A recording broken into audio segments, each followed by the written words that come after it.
ഇന്നേ വരെ പൈസ അടിച്ചു മാറ്റി പോയിട്ടില്ല.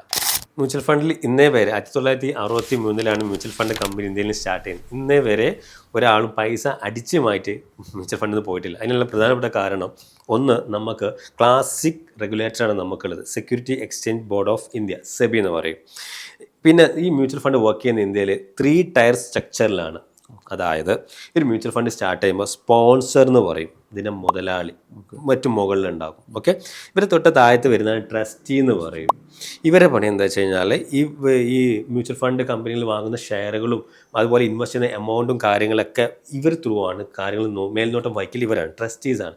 അതുപോലെ റിപ്പോർട്ട്സും സ്പോൺസേഴ്സിൻ്റെ റിപ്പോർട്ട്സും സെബിയുടെ ഗൈഡ് ലൈൻസും കാര്യങ്ങളൊക്കെ ഫോളോ ചെയ്യൽ ട്രസ്റ്റീസാണ്. ഇത് വേറെ തന്നെ കമ്പനിയാണ്. അതുപോലെ വേറെ തന്നെ ഒരു കമ്പനിയാണ് AMC എന്ന് പറയും, അസറ്റ് മാനേജ്മെൻറ്റ് കമ്പനി.